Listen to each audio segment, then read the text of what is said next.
In the darkness of a converted warehouse somewhere in rural Texas, August 1943, a beam of light cuts through cigarette smoke. On a white bedsheet stretched across wooden beams, Charlie Chaplin stumbles into a factory's giant gears. Laughter erupts. Not polite chuckles, but deep, unrestrained belly laughs that shake the benches. The men laughing wear uniforms stamped PW on the back, prisoner of war. They are German soldiers. Some have fought at El Alamein, others bled in Sicily, a few survived the frozen hell of Stalingrad before capture. Every man in this room expected to die in American hands. Nazi propaganda had promised them that much. Instead, they're watching modern times. An SS officer sits rigid in the back row, arms crossed, refusing to smile, but even he cannot tear his eyes from the screen. Around him, hardened veterans who once shouted Sieg Heil now wipe tears of laughter from their faces. The projector clicks steadily, its mechanical heartbeat marking time in this surreal space where enemies become audience, where propaganda dies in the glow of Hollywood magic. Outside the fence, American guards lean against their rifles, half watching the film, half watching their prisoners. One guard lights a cigarette and mutters to his companion, "My kid brother's fighting these bastards in Italy right now, and here we are showing 'em movies." His companion shrugs. "Orders are orders. Besides, look at 'em. They're just kids, same as us." The laughter continues. Something impossible is happening here, something that will echo across decades and help reshape a continent. But first, we must understand how deeply the disbelief ran and why these men expected not entertainment, but horror. Berlin, 1941. In a cramped apartment where blackout curtains block the streetlights, a mother packs her son's kit for deployment. Hans is 19, tall, blonde, perfect for the recruitment posters. She folds his extra socks with shaking hands. "If you're captured," she whispers, "take your own life. The Americans will torture you. The British are worse. I've heard the stories." Hans nods. He's heard the stories too. Every soldier had. Joseph Goebbels' propaganda ministry had spent years crafting nightmares about Allied captivity, starvation, forced labor in mines that swallowed men whole, medical experiments, beatings for sport. The message was clear. Surrender meant a fate worse than death. Better to fight to the last bullet than save one for yourself. The propaganda was everywhere. Newsreels showed evidence of Allied atrocities, carefully staged or simply fabricated. Newspapers printed testimonies from fictional prisoners describing unimaginable horrors. Radio broadcasts warned that democratic nations corrupted by Jewish influence and capitalist greed treated enemy prisoners like animals. For young Germans raised in this information ecosystem, these weren't just scare tactics, they were accepted facts. When the Wehrmacht soldiers marched into Poland, then France, then deep into Russia, they carried these beliefs like extra ammunition. Surrender simply wasn't an option. The lucky ones would die quickly in combat. The unlucky would fall into enemy hands and discover that everything they'd been told was true. But war has a way of making the impossible inevitable. North Africa, March 1943. The Afrika Korps, once Rommel's pride, collapses under Montgomery's hammer blows. Thousands of German soldiers find themselves cut off, out of ammunition, out of water, out of options. Friedrich, a 22-year-old tank commander from Munich, watches British Sherman Sharps surround his disabled Panzer. His hand rests on his pistol. One bullet left. He thinks of his mother's warning. The British soldiers approach cautiously, weapons raised but not firing. Their officer, a tired-looking man with a thick mustache, yells in broken German, "Out! Hands up! No shoot!" Friedrich climbs out, hands raised, waiting for the beating to begin. Instead, someone hands him a canteen. The water is real, clean, cold. A British soldier offers him a cigarette. Another checks him for wounds. Friedrich stands there, trembling, waiting for the trick to reveal itself. It never does. By evening, he's in a processing camp with hundreds of other prisoners. They whisper frantically amongst themselves, comparing experiences. The stories match. No beatings, food was provided, medical treatment for the wounded. Some men remain convinced this is temporary, that the real brutality awaits once they're shipped away from the front lines. Others begin to wonder if, perhaps, just perhaps, they had been lied to. The journey to America begins at ports in North Africa and later in Italy. German prisoners are loaded onto Liberty ships, those mass-produced miracles of American industry. The men expect cattle cars, filth, suffocation. Instead, they find organized transport. Bunks, not floors, latrines, not buckets, meals served twice a day. Hans, captured at Kasserine Pass, stands on deck as the Mediterranean gives way to the Atlantic. He's never seen an ocean this vast. The ship carries nearly 1,000 prisoners, guarded by maybe 50 American soldiers who seem almost bored by the whole affair. At night, some guards play cards with prisoners who speak English. Hans watches, confused. These Americans laugh easily, share cigarettes, tell jokes. Where is the cruelty? Where are the whips and chains? Maybe at sea they are kind, another prisoner suggests quietly. Once we reach America, the masks will come off. But doubt has begun its corrosive work. The food contradicts everything. White bread, real butter, coffee, not the Ardsatz brown water Germany called coffee. Meat that isn't horse or rat. For men who had watched their rations dwindle month by month as the Reich's logistics collapsed, this abundance seems impossible. Some refuse to eat it first, convinced the food is drugged. Hunger overcomes paranoia. They eat. Nothing terrible happens. The Atlantic crossing takes 2 weeks. During storms, prisoners are locked below, but even there, conditions surpass anything they'd experienced in Wehrmacht barracks. The ships roll and pitch, men vomit, but they're alive, fed, and some even receive seasickness medication from American medics. The cognitive dissonance grows unbearable. Why waste medicine on the enemy? A young prisoner named Klaus, barely 17, approaches an American guard during a calm day. Klaus had learned some English in school before the war made such studies suspicious. "Why?" he asks simply, gesturing at the food, the medical supplies, everything. The guard, a farm boy from Iowa, thinks for a moment. "Geneva Convention, I guess. Also, you're out of the fight now. No point being cruel. Wouldn't want our boys treated bad if they got captured." Klaus doesn't understand all the words, but he grasps the concept. Rules, reciprocity, the idea that even in war, some things remain civilized. It's so foreign to his Nazi education that his mind struggles to process it. America appears like a dream. First, the Statue of Liberty, that iconic symbol Klaus had seen in propaganda, portrayed as a false idol of decadent democracy. Up close, it's enormous, majestic. The harbor teems with ships, cranes, and activity that makes Germany's bombed ports look medieval by comparison. Prisoners line the rails, staring in silence.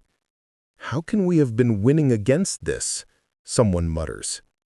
The question hangs unanswered. Trains carry them inland. Through windows, Germany's soldiers see America, for the first time, not as soldiers or conquerors, but as captives being transported to an unknown fate. What they see breaks something in many of them. Endless farmland, richer than anything in Europe. Small towns with neat houses, cars in driveways, children playing. Factories running at full capacity, no bomb damage, no rubble. Gas stations brightly lit at night, wasting electricity Germany couldn't spare even in peacetime. Friedrich presses his face to the glass, watching a farmer on a tractor wave at the passing train. The farmer waves at a trainload of enemy soldiers. Friedrich waves back without thinking, then jerks his hand down, ashamed. But the moment stays with him. The trains travel for days through landscapes that seem to stretch forever. Texas, Kansas, Oklahoma. The sheer size of America becomes its own kind of propaganda. You cannot fake this. You cannot lie about geography. Germany could fit inside this country several times over, and this giant nation could feed its prisoners better than the Reich fed its own soldiers. At night, lying in bunks aboard the train, the whispers grow louder. We were told America was weak, divided, on the verge of collapse. Look at what we've seen. Do these seem like a people about to collapse? Maybe we were lied to about other things too. The trains finally stop at camps scattered across the American heartland and South. Camp Clark in Missouri, Camp Hearne in Texas, Camp Concordia in Kansas, dozens of others, some housing hundreds of men, others thousands. The prisoners disembark, form up in ranks, and wait for the nightmare to truly begin.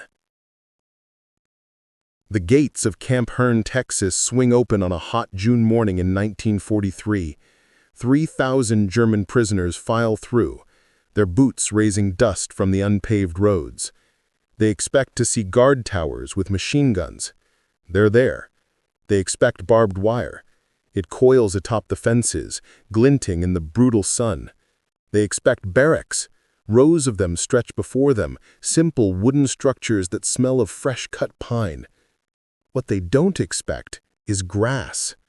Actual maintained lawns between some buildings, or the baseball diamond behind one compound, or the smell of cooking food that makes their empty stomachs clench with sudden hunger. The processing begins. Names recorded, serial numbers checked against Red Cross lists, photographs taken for camp records, medical examinations, lice checks, delousing for those who need it. The American staff works efficiently, but without brutality. No one is struck, no one is humiliated beyond the basic indignity of being searched and documented. Hans stands in line for his examination, watching a prisoner ahead of him limp forward. The man has an infected wound from his capture, festering and untreated for weeks. An American medic examines it, winces, and immediately begins cleaning and bandaging it. He calls over a doctor who prescribes antibiotics. Hans watches the wounded man carried to the camp infirmary on a stretcher. "They're healing us," Hans whispers to Friedrich beside him. "Why are they healing us?" Friedrich has no answer. Assignment to barracks comes next. Each building houses 50 men in bunk beds, 2 levels high. The mattresses aren't luxurious, but they're real, stuffed with actual bedding material. Blankets are provided, 2 per man.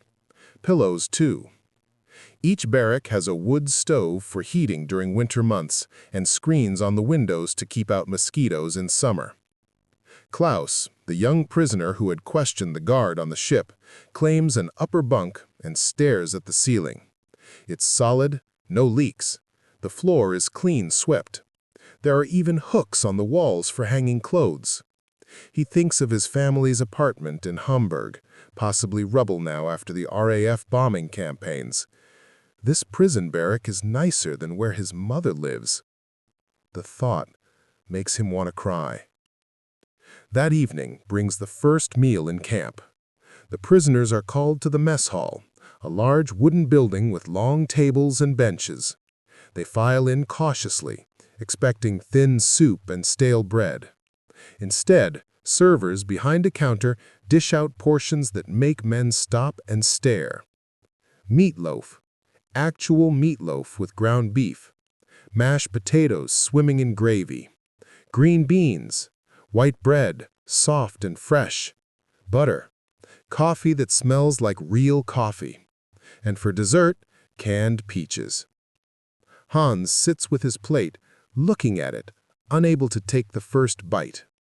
Around him, 300 men sit in similar paralysis. An American guard, noticing the hesitation, calls out cheerfully, "It ain't poison, boys! Eat up!" Someone takes the first bite, then another. Then the dam breaks, and the entire hall erupts in the clatter of forks and spoons. Men eat like they haven't eaten in months. For many, they haven't, not like this. Weihnachtsessen had grown scarce, thin, repetitive. Horse meat and black bread, watery soup. This is food from a dream. Friedrich finishes his plate and stares at it, stunned. An American server walks by. "Want seconds, Jerry?"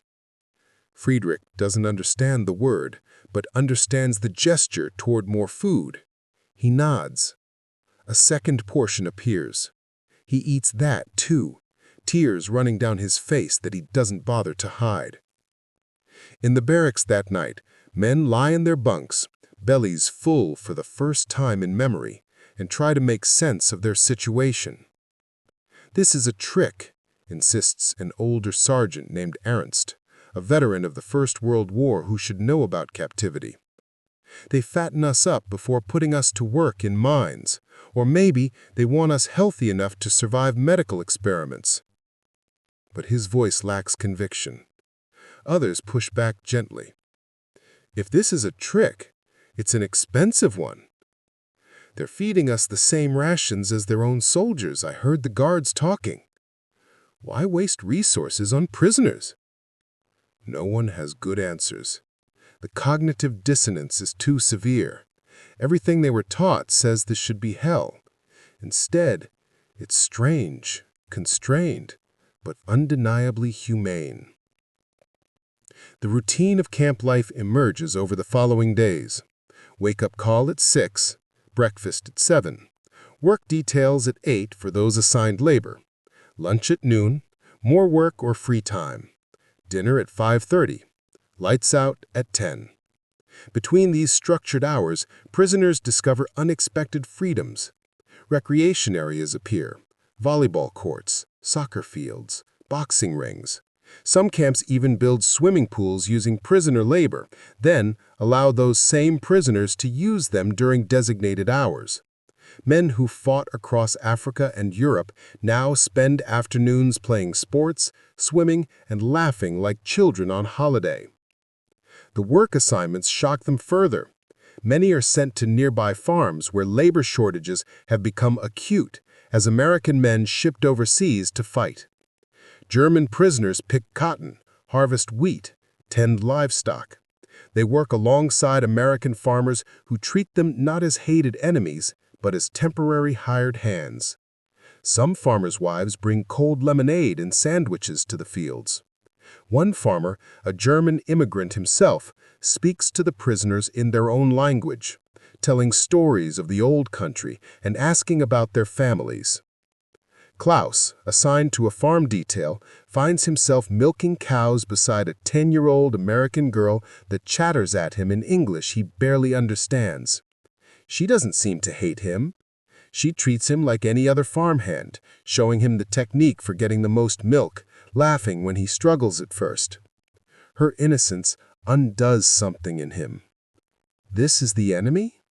This child? At night, he writes a letter home, carefully worded to pass censorship. "Dear Mother, I am well. Do not worry. I am being treated fairly. The food is adequate, and I am healthy. I think of you always. Your son, Klaus." What he doesn't write: "The food is better than you've eaten in years. I'm safer here than you are in Hamburg. I'm starting to question everything we were told." Packages from the Red Cross arrive regularly.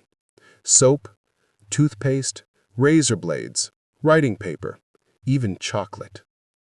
Prisoners can write home twice a month, letters carefully screened but not suppressed. The camps have small libraries stocked with books, many in German. There are newspapers, though carefully selected ones. Some camps allow prisoners to form their own newspapers, provided they avoid politics and propaganda. The male connection to home proves both blessing and curse.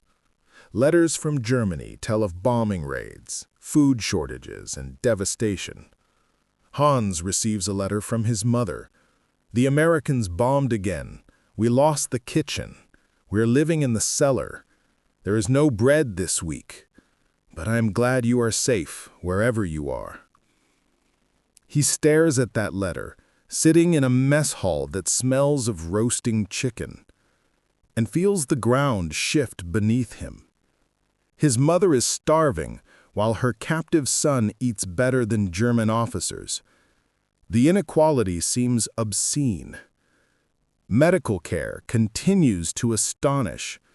The camp infirmary treats everything from dental problems to chronic illnesses. Prisoners receive surgeries when needed. When a prisoner develops appendicitis, American surgeons operate, save his life, and return him to general population after recovery. Ernst, the skeptical sergeant, had broken his arm during capture. It healed wrong. American doctors re-break it, set it properly, and give him physical therapy. His arm works again. "Why?" he asks his doctor, a middle-aged man from Philadelphia. The doctor shrugs. "Because you needed it fixed. We're doctors. That's what we do." Ernst leaves the infirmary more confused than when he entered. Discipline exists, of course. Rules are enforced. Attempted escapes result in solitary confinement and loss of privileges. But the punishment is measured, not sadistic. One prisoner who tries to escape and is caught spends 2 weeks in isolation, then returns to regular camp life. No beatings, no torture, just boredom and bad food for a fortnight. The American guards remain the greatest puzzle. They carry weapons but rarely point them. They enforce rules but also make jokes. Some learn basic German phrases. Others share family photographs, showing prisoners pictures of wives, children, and sweethearts back home. The guards are human, individual, nothing like the faceless, brutal occupiers Nazi propaganda had described. A young guard from Brooklyn named Weinstein sometimes talks baseball with prisoners who speak English. He's Jewish. The prisoners know this. They've been taught that Jews are subhuman, dangerous, the enemy within. But Weinstein is just a 20-year-old kid who misses his mother's cooking and talks endlessly about the Yankees. He treats the Germans with casual friendliness, no hatred in his eyes. One evening, Friedrich works up the courage to ask Weinstein why he doesn't hate them. Weinstein thinks about it, then says, "My pop came from Poland. He knows what you guys did over there. But you're just regular soldiers who got caught. You didn't make the decisions. You probably didn't even want this war. Am I right?" Friedrich wants to argue, to defend the Reich, to explain they were building something great. But the words die in his throat. Did he want this war? He was 17 when it started. He had no choice. The question itself is dangerous, heretical. He nods slowly. Weinstein nods back and offers him a cigarette. By the end of their first month in camp, the prisoners have formed a society within the wire. There are still dedicated Nazis among them, officers who maintain strict hierarchy and punish those who show too much friendliness toward the Americans. But the majority are ordinary soldiers, farmers' sons, clerks and factory workers who just want to survive and go home. They adapt. They form soccer leagues with rivalries between barracks. They organize card game tournaments. Some with artistic talent draw or carve. Others teach classes in English, mathematics, or history. The camps become strange microcosms of German society, but without the war, the hunger, or the constant fear. And then one evening in July, a notice appears on the bulletin boards. Film screening tonight, 1900 hours, main hall, attendance voluntary. The men gather around the notice, reading it and rereading it. Film screening? Movies? An older prisoner scoffs. Probably propaganda. They'll try to break our will with lies about German defeats. But Hans, Friedrich, Klaus, and hundreds of others are curious. After dinner that evening, they drift toward the main hall, a large converted warehouse at the camp's center. Inside, rows of benches face a white sheet stretched across the far wall. An American projector sits in the back, its reels loaded and ready to go. The guards smile as prisoners file in. One calls out, "Hope you boys like westerns."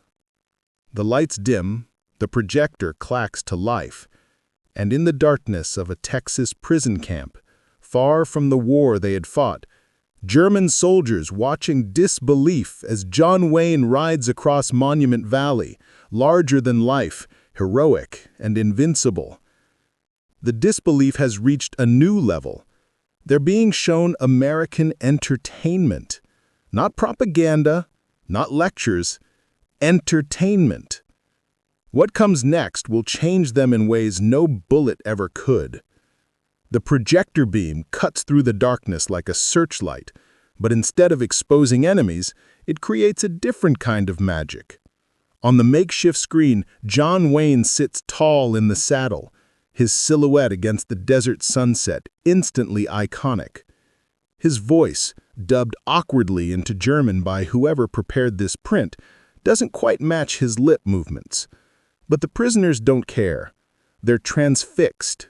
Stagecoach, John Ford's 1939 masterpiece, unfolds before 300 German prisoners of war who have never seen anything quite like it.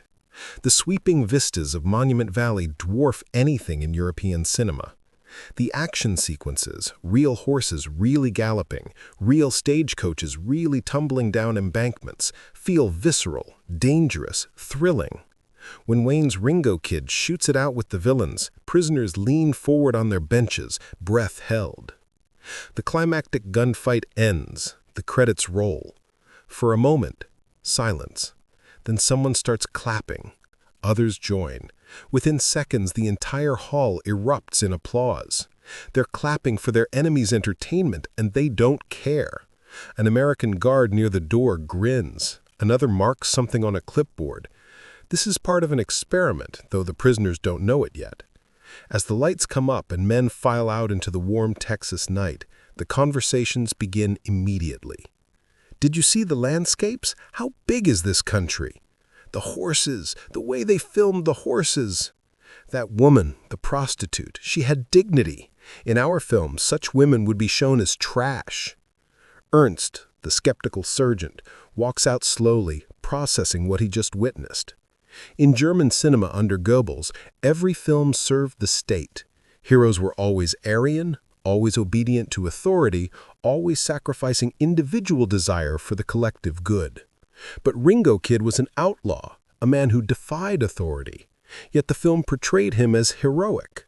The prostitute Dallas was redeemed not through punishment but through love, and the ending suggested that the misfits, the outcasts, could find happiness together beyond the reach of society's judgment. These weren't German values. They weren't Nazi values. They were dangerous, liberating. Ernst doesn't have words for what he feels, but the foundation of his worldview has developed a crack. In the barracks that night, sleep comes slowly. Men replay scenes in their heads, discuss plot points, argue about character motivations. Klaus lies in his bunk staring at the ceiling, remembering the vast American landscapes. He thinks about Germany, cramped, controlled, every meter of land accounted for and utilized. America seemed to have space to waste, beauty that served no purpose except to be beautiful. The next film screening is announced for 3 days later. When the evening arrives, the hall is packed. Men arrive early to claim good seats. Even some of the Nazi officers attend, though they sit in the back with stern faces, clearly intending to file reports on the degenerate influence of American culture.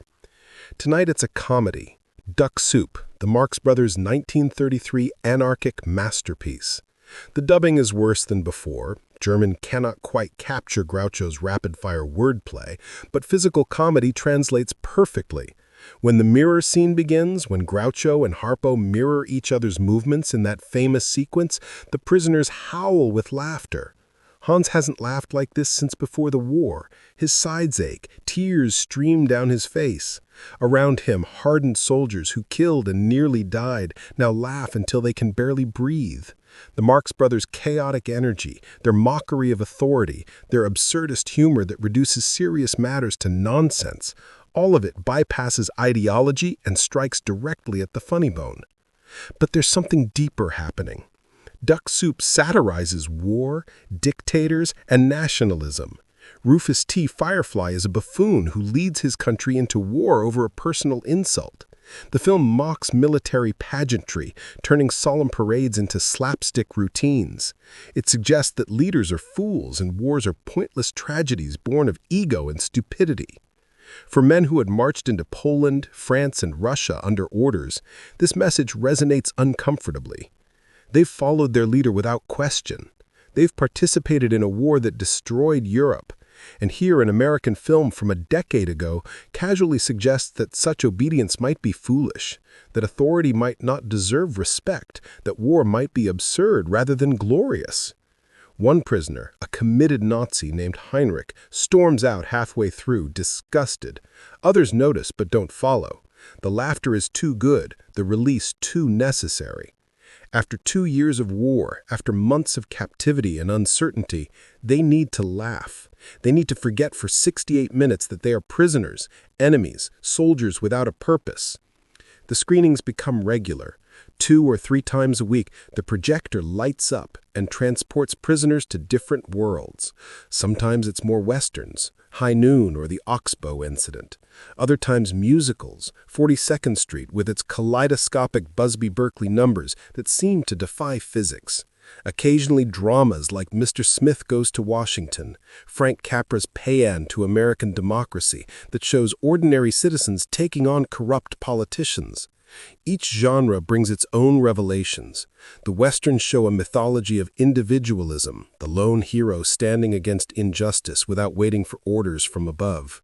The musicals display abundance and joy, production values that demonstrate enormous wealth and creative energy. The dramas explore themes of justice, fairness, and the power of ordinary people to change their world.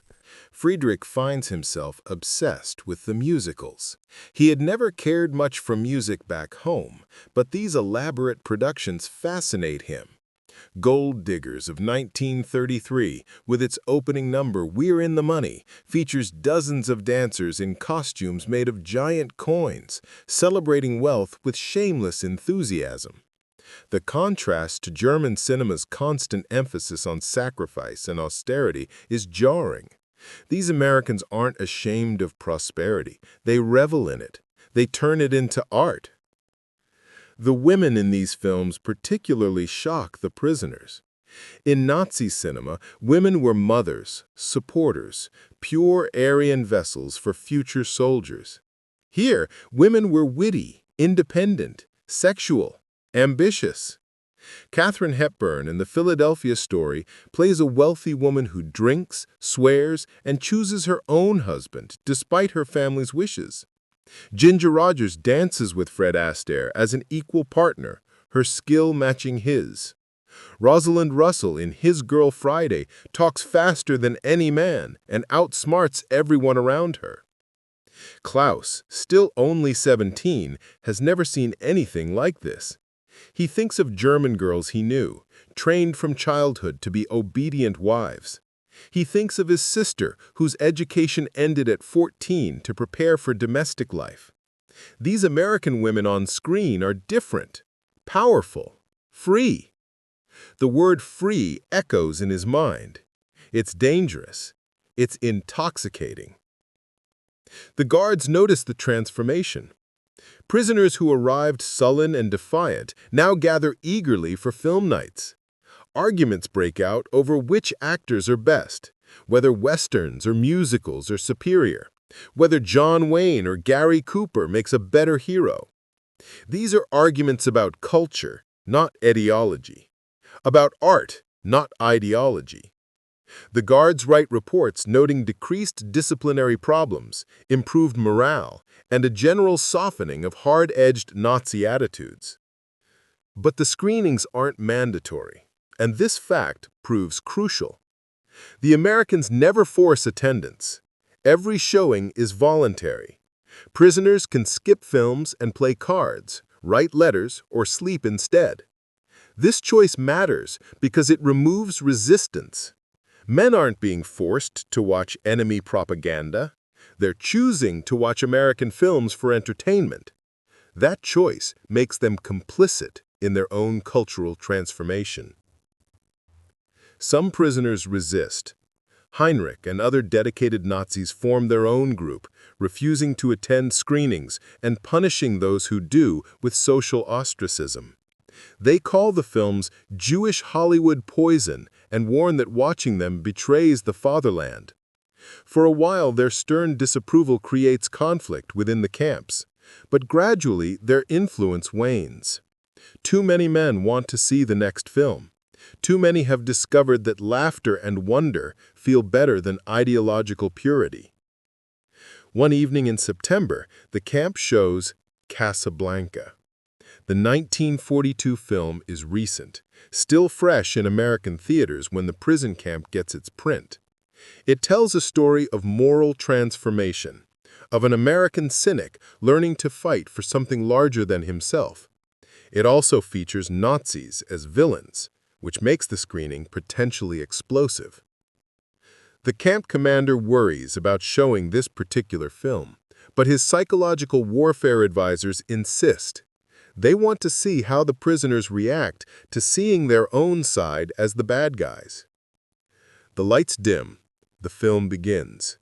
With a map of escape routes from Nazi-occupied Europe. Already the frame is set. The Third Reich is something people desperately flee. As the story unfolds, German prisoners watch actors playing German officers portrayed as arrogant, cruel, stupid. Major Strasser is a caricature of Nazi brutality. The heroes are those who resist him. Hans watches tensely, waiting for the room to erupt in anger. But it doesn't. Some prisoners shift uncomfortably. Others watch with strange intensity. When Victor Laszlo leads the bar in singing La Marseillaise to drown out the Germans singing Die Wacht am Rhein, a few prisoners look away. But many watch, and some seem almost moved by the scene. The French resistance fighters' defiance resonates even with German soldiers, perhaps because they too are beginning to understand what it means to question authority. The film ends with Rick shooting Strasser and helping Victor and Ilse escape. The good guys win. The Nazi dies. Credits roll. Silence. No applause this time. Men file out quietly, thoughtfully. In the barracks, the discussions that night run deep into the hours past lights out. They showed us as monsters. Were they wrong? We're not all monsters. We're soldiers. What about the camps, the things we did in Poland and Russia? We followed orders. Soldiers follow orders. Rick followed his conscience. The film says that's more important than orders. These conversations are dangerous, seditious. Ernst listens from his bunk, staying quiet. He fought on the Eastern Front. He saw things that weren't combat, things that were ordered and obeyed, things he has tried not to think about. Casablanca forces him to think about them, to question whether following orders absolves a man or condemns him. The screenings continue through fall and into winter. As 1943 becomes 1944, new prisoners arrive from Italy and France, captured as the Allies advance. They report that the war is going badly, that Germany is in retreat. The men in the camp suspected as much, but hearing it confirmed from fresh arrivals makes it real. They are losing. The 1,000-year Reich will not last 1,000 years, maybe not even 12. This knowledge changes how they watch the films. The American propaganda newsreels that precede each feature, showing factories producing tanks, ships launching by the dozen, soldiers training in vast numbers, no longer seem like exaggerations.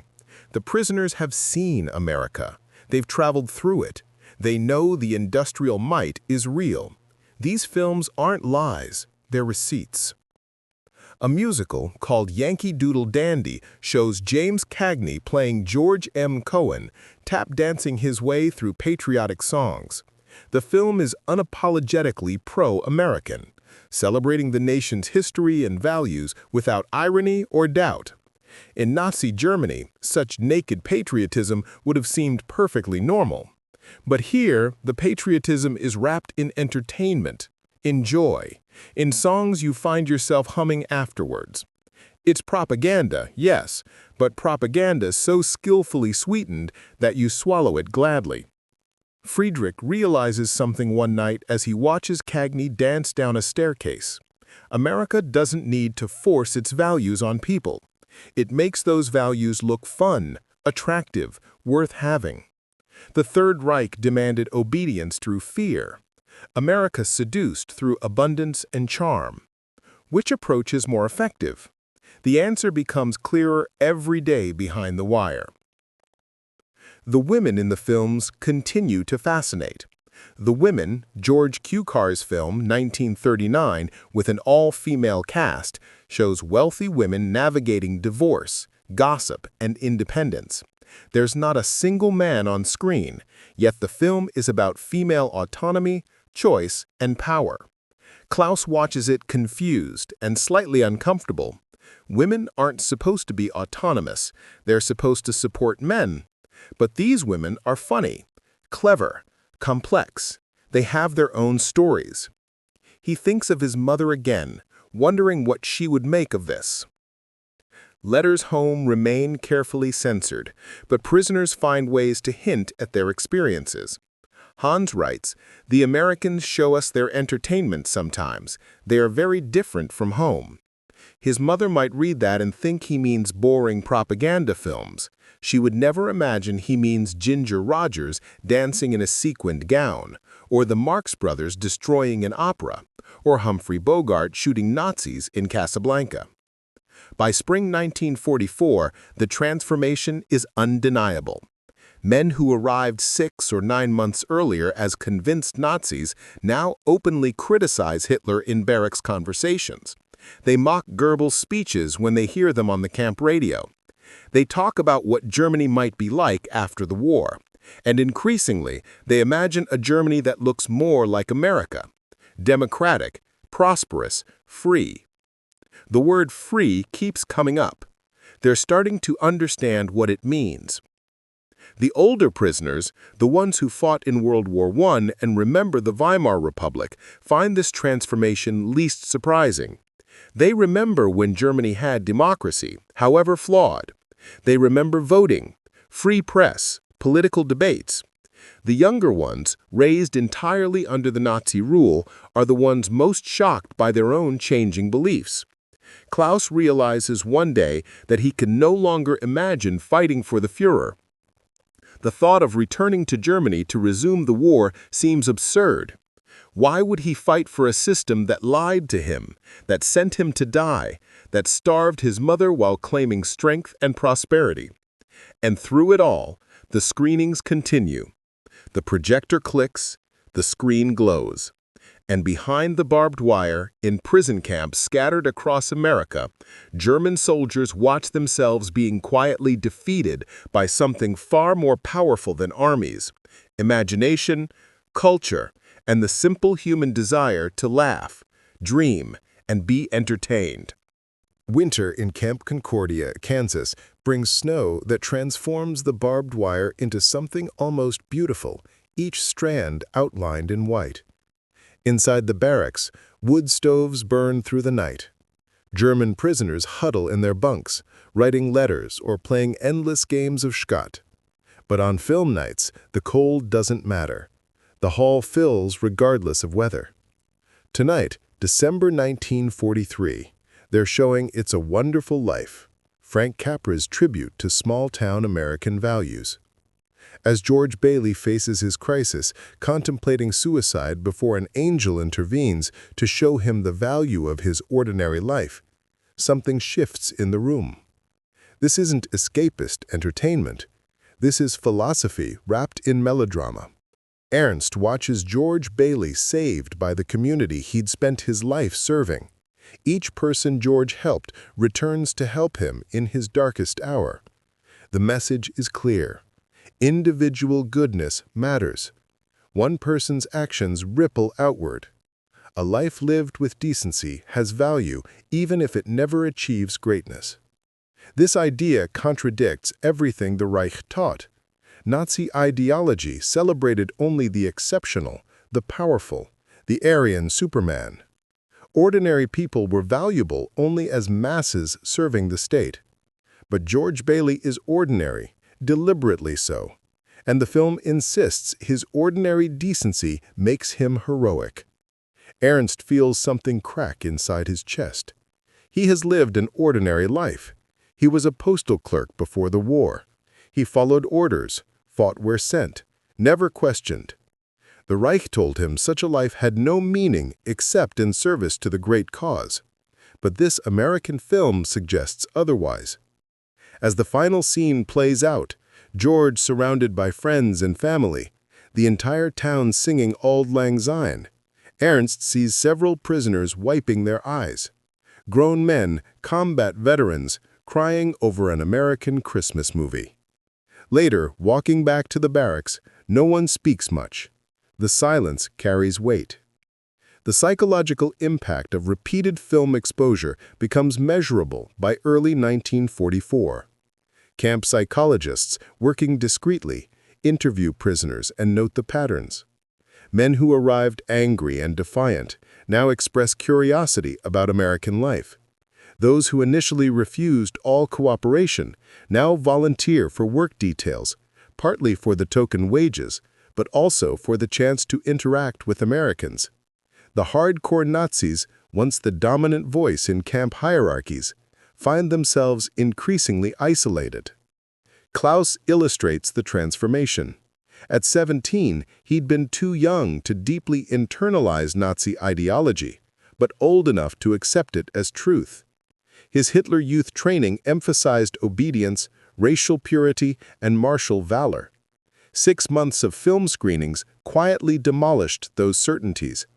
He begins to notice contradictions everywhere. The racial theories seem especially absurd now. Nazi doctrine taught that Jews corrupted culture. Yet many of the films he loves were made by Jewish directors, writers, and actors. Ernst Lubitsch, the Marx Brothers, Edward G. Robinson, numerous others whose names appeared in credits were Jewish. If Jews were subhuman, how did they create art this good? The question has no good answer, so the ideology must be wrong. The logic is inescapable once the first premise collapses. Musical numbers particularly undermine Nazi aesthetics. When Fred Astaire and Ginger Rogers dance in Top Hat or Swing Time, the beauty is undeniable. The choreography, the music, the sheer joy of movement all speak to something universal. In Cabin in the Sky, an all-black musical, the prisoners watch African-American performers display talent and artistry that Nazi doctrine insisted was impossible. The cognitive dissonance is overwhelming. Either the films are lying, or the ideology is. The films feel more real. Friedrich, the tank commander, experiences his transformation through westerns. He's watched dozens now, becoming something of a connoisseur. He prefers John Ford's films to Raoul Walsh's, finds Gary Cooper's understated heroism more compelling than John Wayne's bravado. These preferences mark an inner life developing beyond his identity as a German soldier. He's becoming a person again, with tastes, opinions, preferences that have nothing to do with war or nation. The Westerns teach a consistent lesson. Individuals can stand against injustice even when institutions fail. Shane defends homesteaders against powerful ranchers. Will Kane in High Noon faces killers alone when the town won't help. The Ringo Kid in Stagecoach protects outcasts despite being an outlaw himself. These stories valorize personal courage over institutional loyalty. They suggest that sometimes breaking the law is more moral than following it.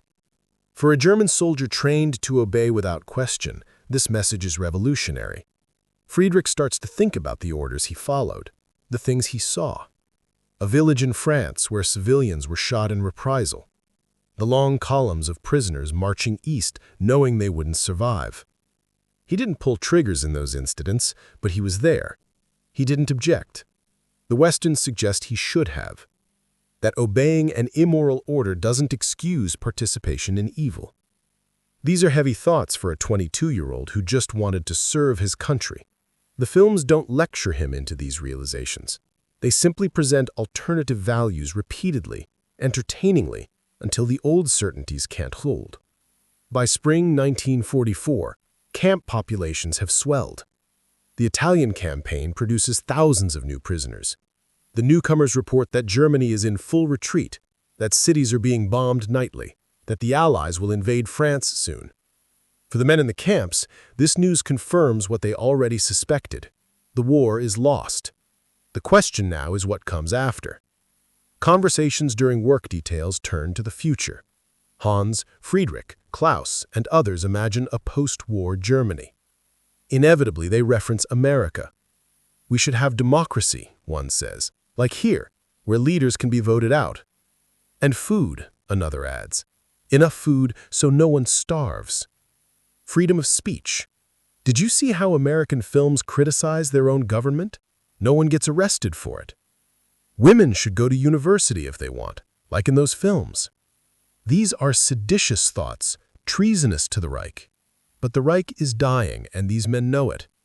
They're planning for what comes next, and American culture, delivered through cinema, has given them a blueprint. The dedicated Nazis in the camps react with increasing desperation. Heinrich, the true believer, organizes secret meetings where small groups of prisoners reaffirm their faith in Hitler and the National Socialist cause. They create underground newspapers, crude handwritten sheets declaring that Germany will still win, that secret weapons will turn the tide, that the Führer has a plan. They enforce discipline through intimidation, beating prisoners who cooperate too freely with Americans or who openly enjoy the films. One night, Klaus is cornered after a screening. Heinrich and two others push him against a barrack wall. "You were laughing," he hissed, "at their jokes, at their mockery of everything we fought for." Klaus feels fear, but also something new, defiance. "It was funny. I'm allowed to laugh." "You're betraying the fatherland." "The fatherland sent me to die in Africa. These Americans gave me food and let me watch movies. Who's the enemy here?" The question hangs in the air. Heinrich's fist rises, but a guard's whistle interrupts. The men scatter. Klaus reports the incident. Heinrich spends 2 weeks in solitary. When he emerges, his influence has waned further. The camp has moved on, and he's become a relic of a dying faith. The screenings adapt to the prisoners' growing sophistication. The Americans introduce more complex films. The Grapes of Wrath, John Steinbeck's story of Depression-era suffering, shows American poverty and struggle. The prisoners expect propaganda showing only American success. Instead, they see a nation confronting its failures, telling stories about its poor, its dispossessed, its suffering. Dishonesty shocks them more than the propaganda would have. They admit their problems, Friedrich observes. They make films about their weaknesses. "That's confidence," Ernst replies. "They're so strong they can afford to show weakness." The observation cuts deep. German cinema under Goebbels never admitted any flaw, any doubt, any failure. Everything was triumph and strength, even as the nation bled and starved. American cinema could be self-critical because America had nothing to fear from honest self-examination. The contrast suggests which system is truly powerful. Citizen Kane, Orson Welles' masterpiece about the corruption of an American mogul, presents media manipulation and abuse of power. The film critiques American capitalism and democracy's vulnerabilities, yet the Americans show it in their prison camps. They're not afraid of their own critical art. This confidence is more intimidating than any military parade. Film noir enters the rotation. The Maltese Falcon and Double Indemnity show American cities as dangerous, morally ambiguous places where greed and lust drive people to murder. These are not idealized visions. They're dark, cynical, sophisticated. The prisoners, used to Nazi cinema's simplistic morality, struggle at first with noir's ambiguity. But gradually, they appreciate the complexity. Real life is ambiguous. Real people have mixed motives. These films treat audiences as adults who can handle moral complexity. Klaus becomes particularly fascinated by film noir. The genre's visual style, all shadows and harsh lighting, mirrors his internal state. He exists in moral twilight now, no longer sure what he believes, waiting for clarity that may never come. The femme fatales, women who are beautiful, dangerous, and thoroughly human, captivate him. They're nothing like the pure Aryan maidens of Nazi propaganda or the wholesome American girls in musicals. They're complicated, real. He realizes he's been fed simplified lies about everything, including human nature itself. By summer 1944, news of the Allied invasion of France reaches the camps. D-Day means the end is truly near. The prisoners know the war will be over within a year, probably sooner. Their captivity will end. They'll return to Germany. The question becomes, what are they returning as? Hans writes his mother a longer letter, carefully worded. When I return, things will be different. I have learned much here. I have seen a different way of life. I think Germany must change. I hope you understand. Her mother writes back, confused. What do you mean different? Are you well? Are they treating you all right? He can't explain in a letter. How can he tell her that Hollywood movies destroyed his faith in the Reich, that watching Fred Astaire dance made him question totalitarianism, that Casablanca taught him more about morality than 12 years of Nazi education? These truths sound absurd even to him, but they're true. The transformation isn't universal. Some prisoners cling to their beliefs. Others adopt a cynical pragmatism, simply waiting out the war without letting American culture touch them. But for hundreds, thousands across all the camps, the screenings have fundamentally altered their understanding of the world. They've seen an alternative to authoritarian control. They've experienced culture that celebrates individual freedom, that questions authority, that finds joy in diversity and complexity. The American commanders recognize what's happening. Reports go up the chain to Washington, documenting the Hollywood effect on prisoner attitudes. Psychologists recommend expanding the program. More camps get projectors. More films are distributed. The effect is too powerful to ignore. For the price of some film prints and electricity, the United States is winning hearts and minds without firing a shot. But the Americans also remain pragmatic. They show films that serve their interests. Combat documentaries like Frank Capra's series Why We Fight appear in the rotation, explaining American war aims and Allied strategy. The prisoners watch these too, often more critically than the entertainment films. But even the propaganda documentaries have an effect. They show American soldiers as individuals with names and stories, not faceless enemies. They explain that the Allies fight not for conquest, but for liberation. The message may be propaganda, but it's more nuanced than anything Goebbels ever produced. As 1944 moves toward autumn, the camps have become strange hybrid spaces, still prisons, still enclosed by wire and guards, but also inadvertent universities in American culture. The prisoners have master's degrees in Hollywood cinema. They can discuss auteur theory, debate genre conventions, analyze star personas. This knowledge seems trivial, but it represents something profound. They've learned to think critically, to appreciate art for its own sake, to engage with ideas different from their training. The screenings continue through the winter of 1944-1945. By now, many prisoners have seen over 100 films. They have favorites, rankings, heated debates about whether Casablanca is better than The Maltese Falcon, whether comedies or westerns represent the true American spirit. These debates mark mental freedom. They're thinking for themselves, forming opinions based on personal preference rather than ideology.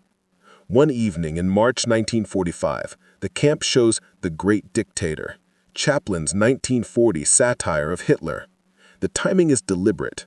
The war is nearly over. Germany is in ruins. The prisoners can handle seeing their Führer mocked. When Chaplin's thinly veiled Hitler character dances with a globe, the prisoners laugh. When the final speech comes, Chaplin's plea for humanity and against tyranny, some prisoners weep openly.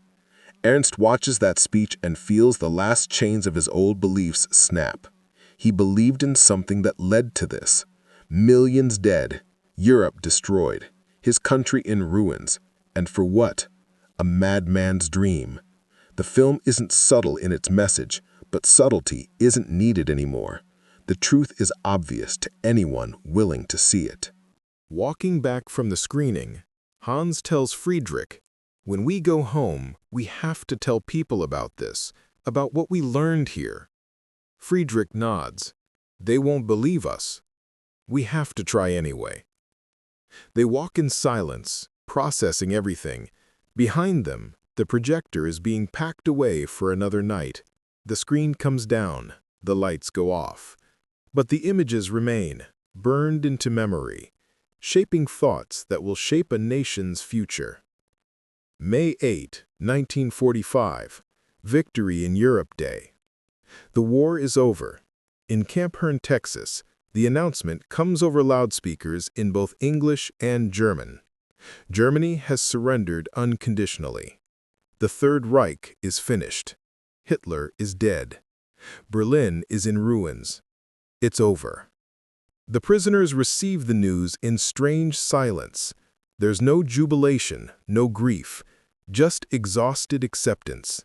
They knew this was coming. The films had shown them American industrial might. The letters from home described the devastation. The newest prisoners, captured just weeks ago, brought stories of a Germany that barely existed anymore. Still, hearing it officially declared makes it real. Hans sits on his bunk holding a letter from his mother dated March. She writes about living in a cellar, about eating potato peels, about hearing Russian artillery in the distance. He wonders if she's still alive. He wonders what he's returning to. The America he's experienced for 2 years feels more real than the Germany he remembers. That evening's film screening has been canceled in recognition of the war's end. Instead, the camp commander addresses the assembled prisoners. He's a colonel from Virginia, a career officer who has overseen the camp with firm but fair discipline. "Gentlemen," he says through a translator, "the war is over. You'll be going home soon. We'll begin repatriation as shipping becomes available. I want to thank you for your cooperation during your time here. You've worked hard, followed the rules, and made our job easier. I hope your experience in America has shown you that we're not monsters, that democracy isn't weakness, that freedom doesn't mean chaos." He pauses, looking over the crowd of 3,000 German faces. "You're going home to a country that needs rebuilding. Physically, yes, but also spiritually. You'll have choices to make about what kind of Germany you want. I hope you'll choose wisely." The speech ends. The prisoners file out slowly. Later, in the barracks, conversations run deep into the night. What kind of Germany do we want? Not the one that sent us to war. Something like America, democratic, free. That's treason to say. The Reich is dead. We can't commit treason against corpses. These are the conversations happening in hundreds of barracks across dozens of camps. The film screenings have planted seeds. Now those seeds begin to sprout. Repatriation takes months. Ships must be freed from military duties. European ports must be made operational. The massive logistics of moving millions of people back to destroyed countries require time and planning. For the German prisoners in America, this means a long summer of waiting, knowing they're going home, but not when. The screenings continue through this period. The Americans don't stop showing films just because the war ended. If anything, the selection becomes more deliberate. The Best Years of Our Lives, William Wyler's film about veterans returning to civilian life, seems specifically chosen. The prisoners watch American soldiers struggle with readjustment, with wounds physical and psychological, with the challenge of finding purpose after war. Friedrich finds the film devastating. The veteran who lost his hands, working to relearn basic tasks, mirrors what many German soldiers face. The pilot who cannot find work, who drinks too much, who takes a low-wage job he's overqualified for, could be any of them. The film suggests that coming home might be harder than the war. Friedrich fears this is true. Klaus, now 18, watches with different eyes. He's fascinated by the America shown in the best years of our lives. Small-town life, ordinary people with ordinary problems. The film is quieter than most they've seen, less glamorous, but somehow more real. This is what actual America looks like. Not just Hollywood fantasy, but recognizable human experience.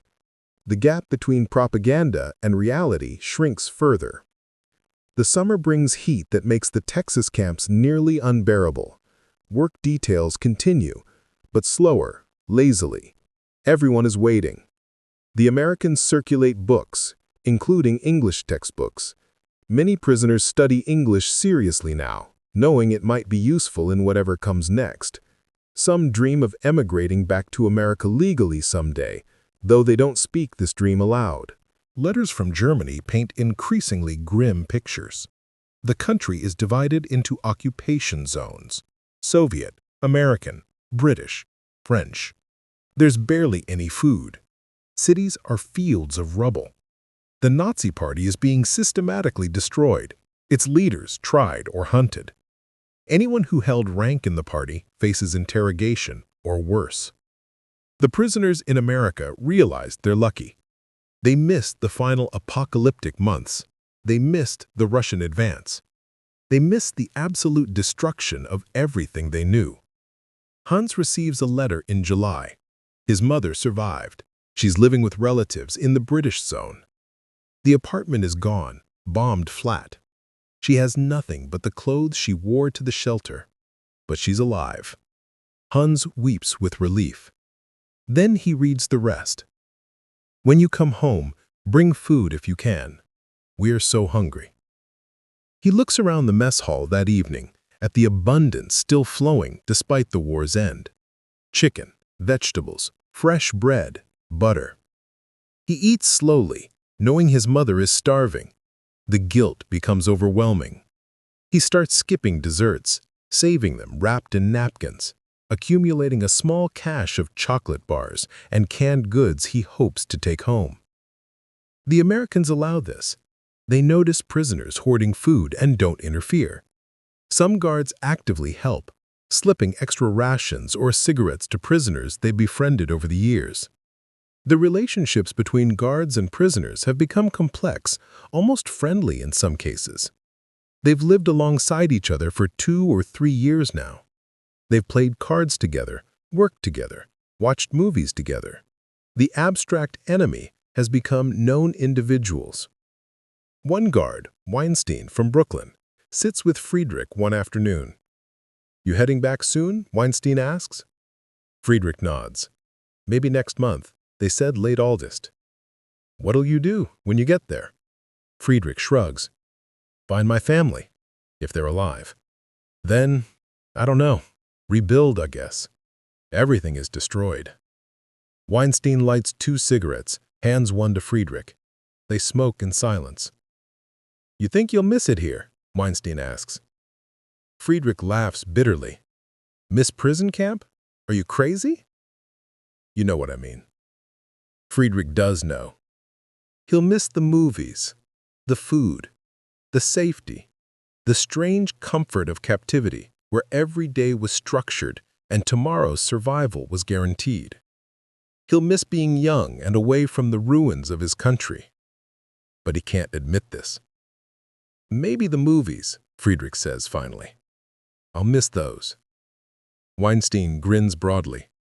"You become a real film buff, Fritz. You got taste. That commentary you gave on John Ford last month, the guys were impressed."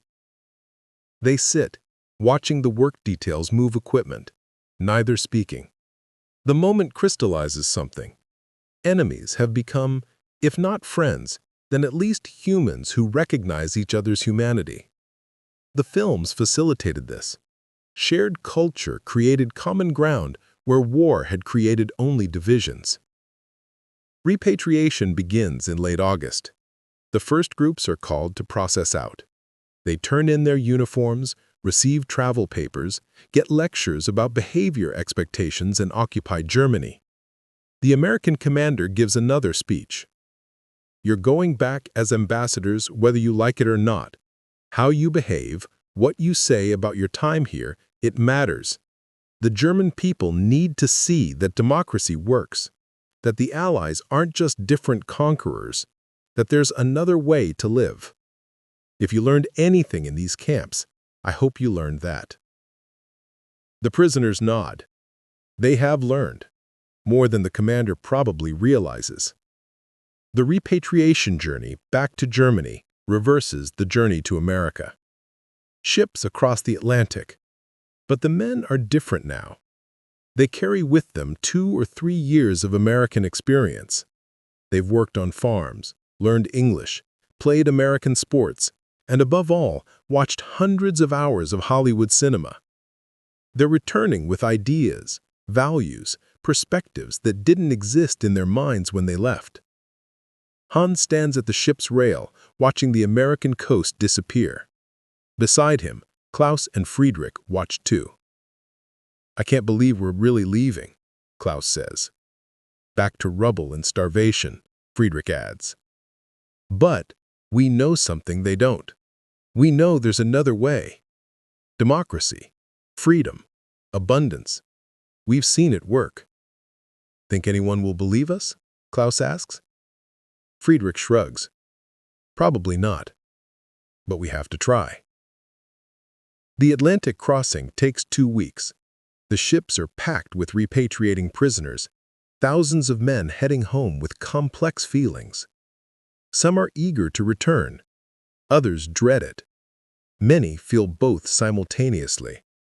They talk endlessly about what they'll find, what they'll do, how they'll explain their experience. How do you tell people you spent 2 years watching movies while they were being bombed? One prisoner asks. You don't, another replies. They wouldn't understand. They'd hate you for it. Maybe we just show them. Rebuild Germany the way America is built, with movies and music and freedom. That's decades of work. So we start now. These conversations happen in 100 different groups across the ship. The prisoners are processing their experience, trying to integrate what they've learned with what they're returning to. It's not easy. The cognitive dissonance remains powerful. How can they admire their captors? How can they respect the enemy's culture? How can they want Germany to become more like America? But they do. Despite the contradictions, despite the guilt, they carry back an image of an alternative way to organize society. It's imperfect. They're not naive. America has problems they've seen in the films and experienced directly, but it's functional in ways the Reich never was. It produces abundance, it allows criticism, it protects individual rights, and most importantly, it wins wars without destroying itself in the process. The ship docks in Hamburg. What was once Germany's greatest port is now a landscape of ruins. Bombed-out warehouses line the waterfront. Sunken ships poke above the water like gravestones. The city beyond is rubble, just endless rubble. The prisoners disembark, forming ranks one last time. Allied officers process them through final checkpoints. Paperwork is checked. They're given occupation zone assignments, told where they can and cannot go. American military police oversee the whole operation with efficiency that the prisoners now recognize as characteristically American. Even in victory, even occupying a destroyed enemy nation, the Americans run things with order and relative kindness. Hans, Friedrich, and Klaus are assigned to different zones. They exchange addresses, promise to write, shake hands formally. Then they separate, heading to different processing areas, different transportation, different futures. But they carry the same memories, the same 2 or 3 years of captivity, the same hundreds of hours of Hollywood films, the same slowly dawning realization that everything they'd been taught was wrong. Hans hitchhikes through the British zone toward his mother's village. The destruction is worse than he imagined. Every city he passes through is demolished. Berlin, from what he hears, is even worse. People are living in cellars and ruins, scraping by on charity and black market deals. Allied ration cards keep millions from starving, but barely. This is the Reich's legacy: ashes and bones. He finds his mother in a tiny room in a relative's house, sharing space with 3 other families. She's aged 20 years in the 4 he's been gone. When she sees him, she weeps and cannot stop weeping. He holds her, feeling her bones through her dress, understanding viscerally what starvation means. That night, he shares the chocolate bars and canned goods he hoarded. His mother eats slowly, savoring every bite, not believing such food still exists in the world. "Where were you kept? Were they cruel?" Hans doesn't know how to answer. He starts to describe the camp, the food, the work details. She listens, confusion growing on her face. "That sounds almost nice," she says hesitantly. "It was. Compared to this, it was very nice." The admission feels like betrayal, but it's true. He lived better as a prisoner than most Germans lived free. The inequality is obscene, yet undeniable. Friedrich returns to Munich, or what was Munich. His parents are dead, killed in a bombing raid in 1944. His sister lives with an aunt, both working in the rubble, salvaging bricks for reconstruction. The apartment he grew up in is a crater. His school is gone. His neighborhood is gone. Everything is gone. That first night, his sister asks about America. What was it like? Friedrich starts carefully. Big, very big. More space than you can imagine. Did they hurt you? No. They fed us well, let us work, even showed us movies. Movies? His sister laughs, but it's bitter. Movies. While we lived in shelters and ate rats, they showed you movies. Friedrich doesn't defend it. He can't. The inequality is impossible to justify. But he also can't deny that those movies changed him, gave him hope, showed him alternatives. He stays quiet, letting his sister's anger burn itself out. Klaus, the youngest, finds his family intact, but changed. His father is broken, aged, defeated. His mother is hard in ways she wasn't before. His sister, 16, has the eyes of someone who has seen too much. The apartment survived remarkably, though it's damaged and shared with 2 other families now. "They say we were lied to," his father says that first night.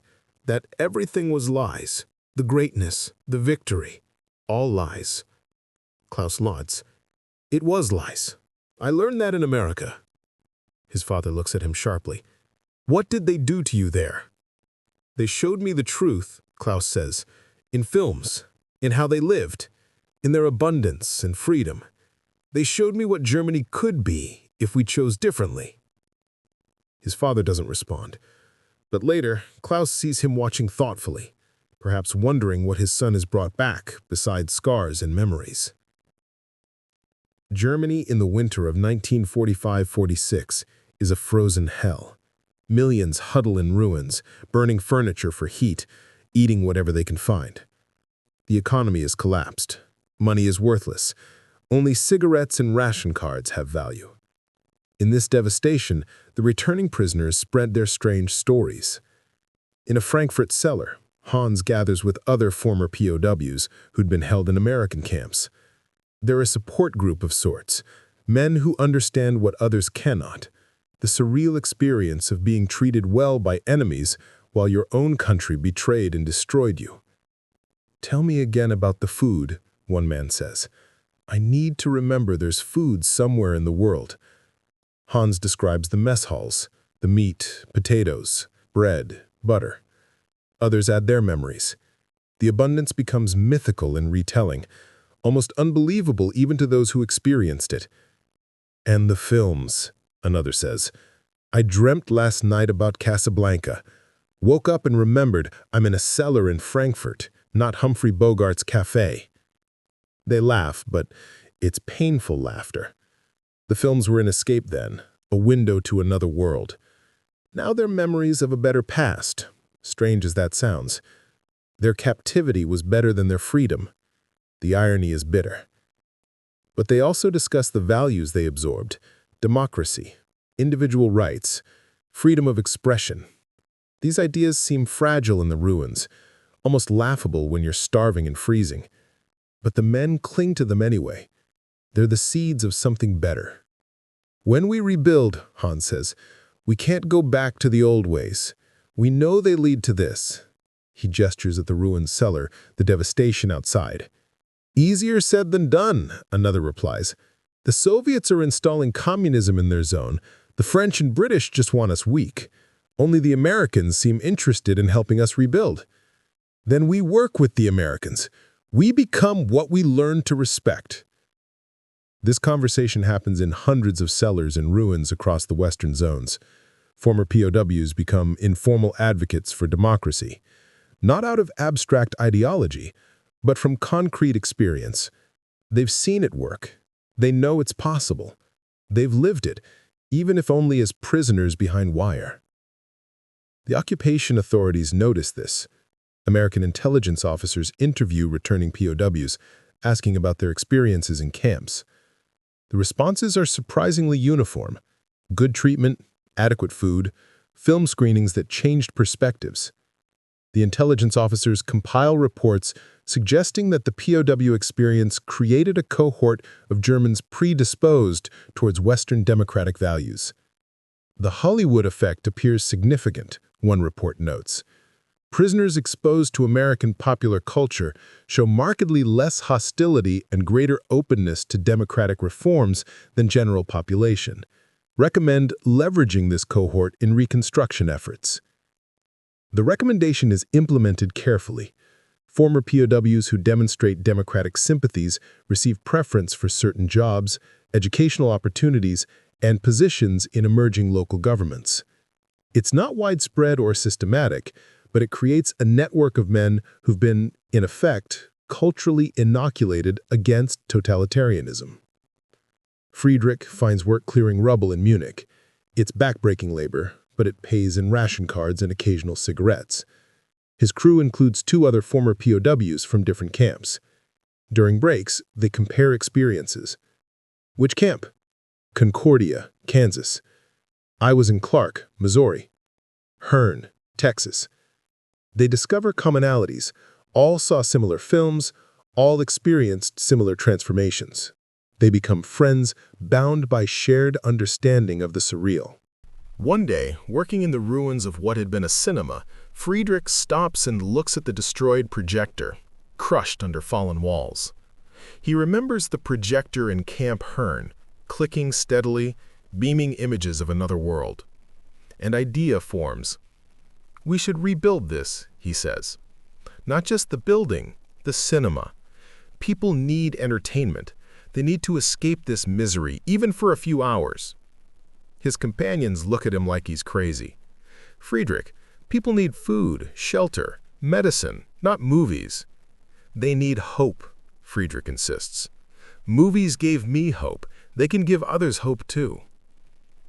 The idea seems impossible. There's no money, no equipment, no films, but Friedrich can't let it go.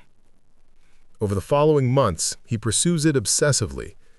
He talks to American occupation officers about getting film prints. He scavenges for equipment. He recruits other former POWs who share his vision. Slowly, impossibly, the cinema begins to take shape. By fall 1946, the rebuilding cinema becomes symbolic. Word spreads about the crazy men rebuilding a theater in a city that's still mostly rubble. Some mock them. Others, hungry for any sign of normalcy, help. An American captain donates an old projector. A British officer provides a generator. Film prints arrive miraculously through military supply channels in the black market. On November 15, 1946, the cinema reopens with a screening of It's a Wonderful Life. The building isn't fully repaired. The seats are salvaged from other ruins. The projector wheezes asthmatically. But the image appears on the screen, and for 2 hours, 300 Germans forget their destroyed city and lost war.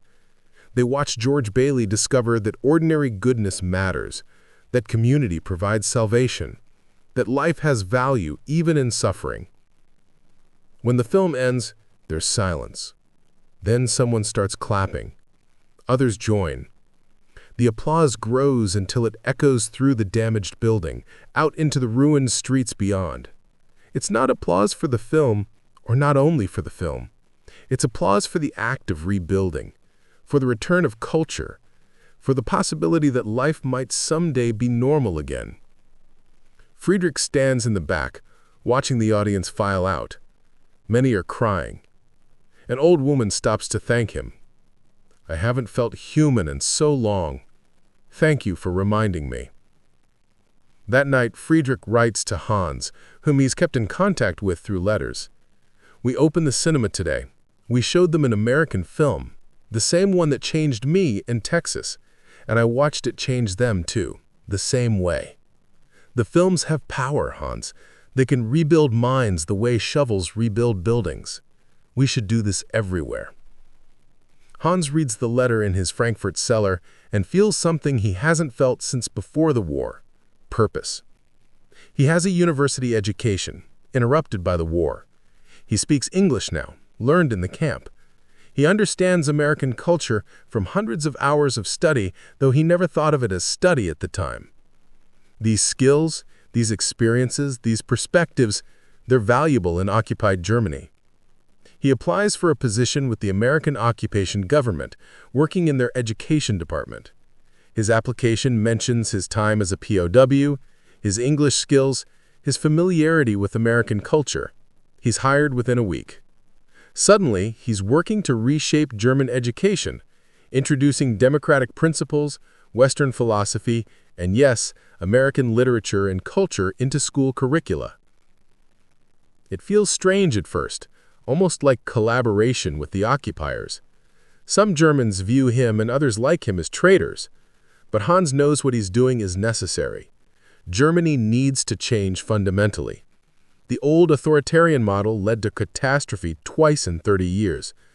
Democracy, with all its messiness and inefficiency, must be the future. And who better to introduce it than Germans who've experienced it, even as prisoners? Klaus takes a different path.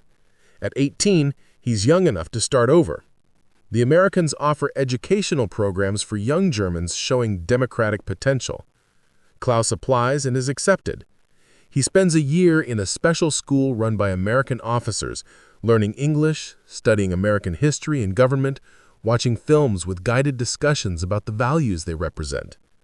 It's explicitly cultural reprogramming, and Klaus knows it, but he welcomes it. His Nazi education was reprogramming too, just toward dark and destructive ends. This reprogramming points to light, freedom, and human dignity. He absorbs it eagerly. By 1948, Klaus is working as a translator and cultural liaison. He helps American occupation officials understand German perspectives and helps Germans understand American intentions. He's a bridge between cultures, a role that wouldn't have been possible without his POW experience. The films he watched in captivity gave him vocabulary, context, and cultural knowledge that proves invaluable. Across Western Germany, similar stories multiply. Former POWs leverage their experiences and skills in reconstruction. They become teachers, administrators, translators, journalists, and businessmen. They carry with them values absorbed through years of exposure to American culture. They're not Americans, and they don't want to be, but they've internalized certain principles: democratic governance, rule of law, individual liberty, free expression, and cultural openness. The Marshall Plan begins in 1948. pumping billions of dollars into European reconstruction. American aid rebuilds infrastructure, restarts factories, and feeds millions. But former POWs understand that the cultural impact might be more significant than the economic aid. America is exporting not just money, but values. And those values find receptive audiences in men who've already been converted through cinema. Friedrich's cinema becomes a chain. By 1949, he and his partners have opened 5 cinemas across Bavaria, all showing primarily American films alongside some German productions. The American occupation authorities provide support, recognizing that these cinemas serve strategic purposes. They're not just entertainment, they're education in democracy, capitalism, and Western values. The films change again. Post-war Hollywood productions like Gentleman's Agreement, which tackles anti-Semitism, play in German theaters to audiences grappling with the Holocaust's revelations. The Treasure of the Sierra Madre, about greed and paranoia, resonates with people rebuilding from corruption and violence. The Third Man, set in occupied Vienna, shows Allies and Germans together in morally complex situations. German audiences, including many former POWs, watch these films and continue their education. The disbelief that began in prison camps transforms into something else: acceptance, admiration, and ultimately, aspiration. They want Germany to become more like the America they've seen on screen: prosperous, free, confident. By 1950, Klaus is 23 and studying at the University of Frankfurt under an American scholarship. He's writing a thesis on cultural exchange between Germany and America. His central argument: American popular culture, particularly cinema, did more to defeat Nazi ideology than military victory alone. Military defeat destroyed Germany's ability to fight. Cultural influence destroyed the will to resurrect fascism. He interviews dozens of former POWs for his research. The pattern is consistent. Men who spent years in American camps showed dramatically different political attitudes than those who remained in Germany or were held by the Soviets. The POW experience created a cohort predisposed toward Western democracy. "We were defeated twice," one interviewee tells Klaus. "First by American armies, then by American movies. The armies took our weapons. The movies took our certainty. Both were necessary." Hans, now working in education policy, sees the generational shift happening. The children being educated in the new democratic system will never know the Reich. They'll grow up with different values, different assumptions. Some of their teachers are former POWs who understand what those values look like in practice. The transition won't be perfect or complete, but it's happening. By 1955, West Germany is transformed. Still scarred, still divided, but functioning as a democracy. Economic miracle is underway. Cities are rebuilt. New cinemas proliferate, showing American, French, Italian, and German films. The cultural isolation of the Nazi era is over. West Germans travel, consume foreign culture, and participate in Western civilization. The former POWs, now in their 30s and 40s, look back on their captivity with complex emotions. It was prison. It was forced separation from home. It was the loss of years that should have been spent differently. But it was also education, transformation, and ultimately, salvation. The films they watched behind wire gave them tools to rebuild their country and their identities. In a Frankfurt apartment in 1956, Hans hosts a reunion of former Camp Hearne prisoners. 20 men gather, sharing a meal cobbled together from what's now available in stores: real meat, fresh bread, butter, coffee. The abundance isn't American level yet, but it's coming. They eat, drink, and tell stories about the camp, the guards, the work details. Eventually, Inevitably, they discuss the films. Casablanca was my favorite, one says. I preferred the westerns, another argues. The musicals were best, a third insists. They debate like the film buffs they've become, arguing techniques, performances, and meanings. Then, Ernst, the oldest, who survived both world wars, quiets the room. We should be honest about what those films did to us, he says. They destroyed our beliefs. They made us doubt everything we'd been taught. They showed us our enemies were human, our leaders were criminals, and our cause was evil. That's what Hollywood did, and it was necessary. Silence follows. Then, Hearne speaks. They gave us something too. Hope, values, a vision of something better. We used those gifts to rebuild. I don't know if we should be grateful to our captors, but I'm grateful for what we learned in captivity. The others nod. The complex truth settles over them. They were prisoners, but they were also students. They were defeated, but they were also enlightened. America beat them militarily, then culturally, then helped them rebuild. The strategy was brilliant, perhaps even deliberate. Or perhaps it was just American abundance and confidence spilling over, transforming even enemies through sheer cultural vitality. Friedrich speaks last. My son asked me about the war yesterday. He's 6. I don't know what to tell him. That I fought for evil? That I was captured and shown movies? That those movies changed my life? It all sounds absurd. Tell him the truth, Klaus says. Tell him we were wrong, that we learned, and that we're trying to build something better.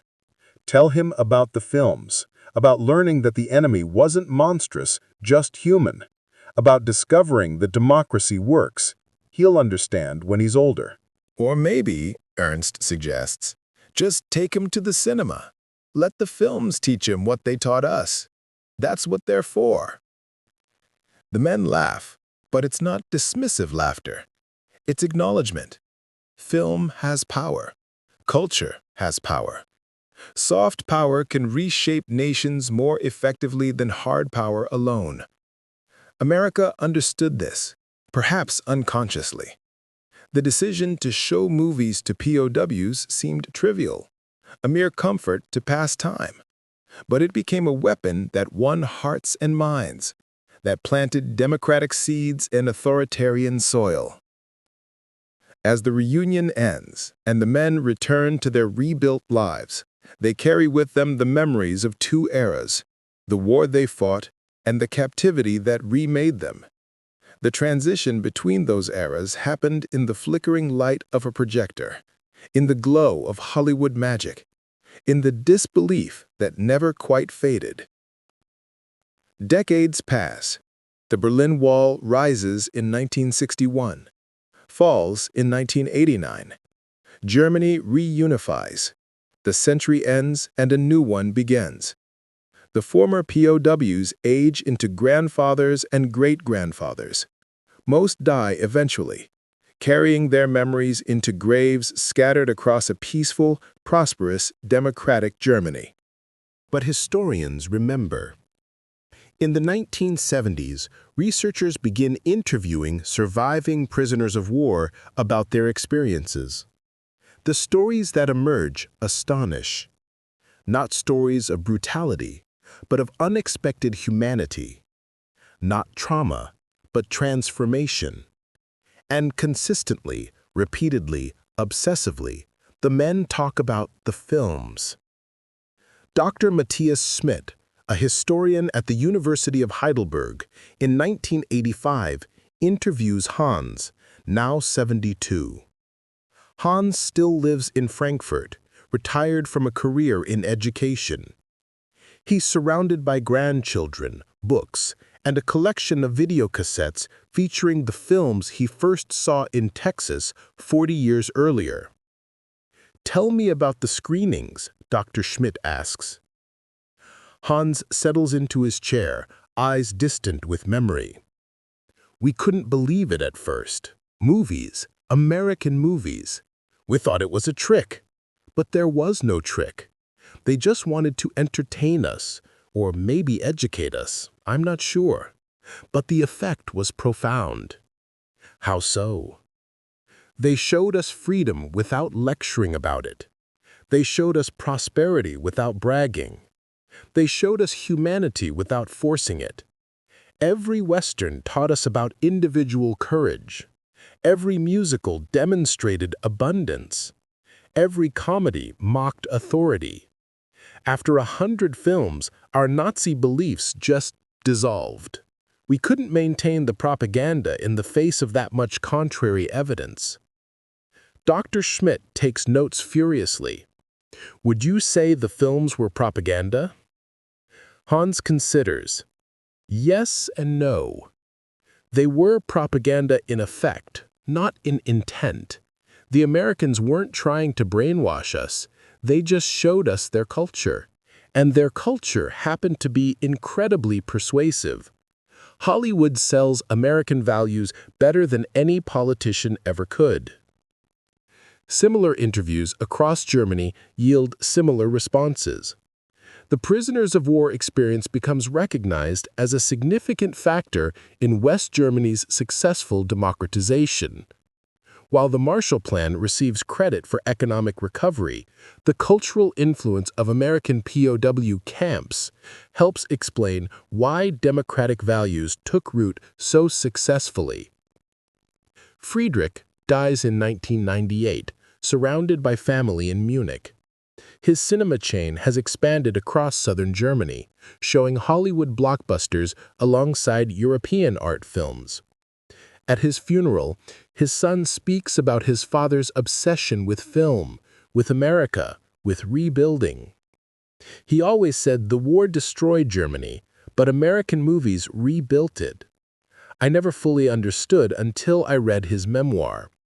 The films gave him hope when everything was ashes. They showed him another way to live.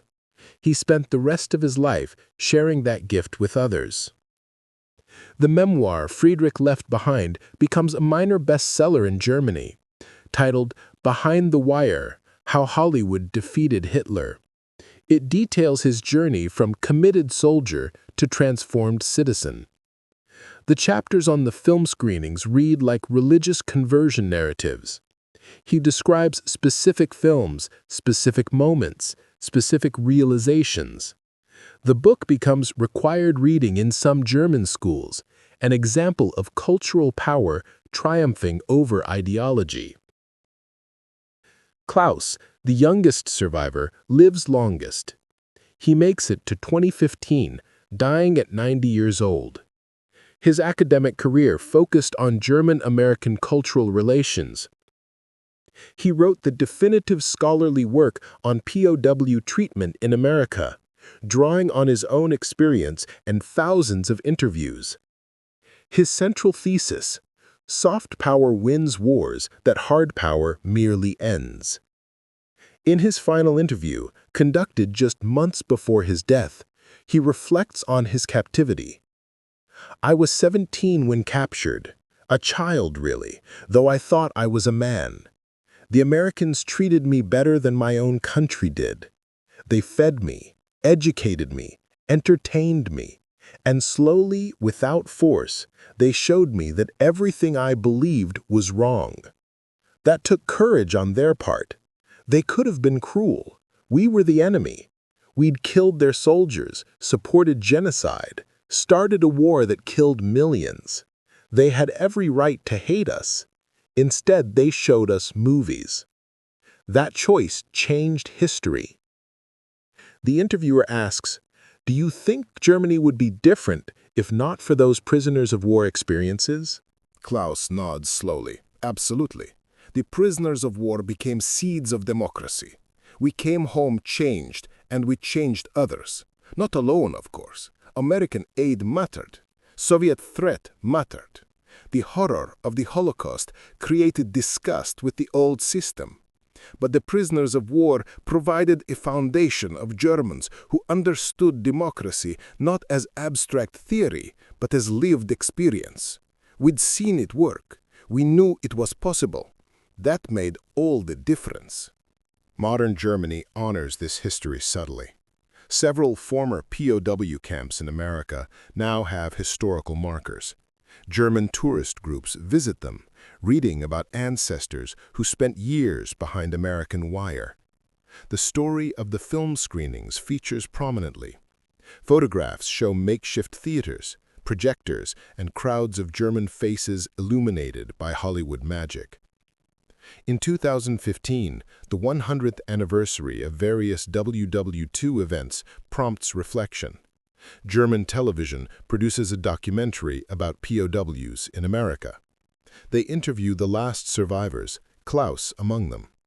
They show clips from the films that transformed a generation: Stagecoach, Casablanca, It's a Wonderful Life. The documentary's final scene shows a modern cinema in Frankfurt. The building stands on the site where Friedrich opened his first post-war theater. Current patrons watch the latest Hollywood blockbuster, unaware of the historical significance of their entertainment. The narrator observes, "Here, Germans consume American culture freely, voluntarily, enthusiastically. This wasn't always so. Once, American culture arrived behind barbed wire, shown to prisoners who expected brutality. Those prisoners became agents of change, spreading what they learned until American culture became simply culture. The films that freed minds 70 years ago still flicker on these screens, testament to soft power's enduring victory." In Washington, D.C., military historians analyze the POW program's success. Papers are written for war colleges examining cultural influence as a strategic tool. The consensus emerges: the decision to show films to German POWs, whether deliberate strategy or benign entertainment, proved remarkably effective at undermining enemy ideology and promoting democratic values. The cost was minimal: a few projectors, some film prints, a bit of electricity. The return was immeasurable. A generation of Germans predisposed toward Western values at exactly the moment when Germany's future was being decided.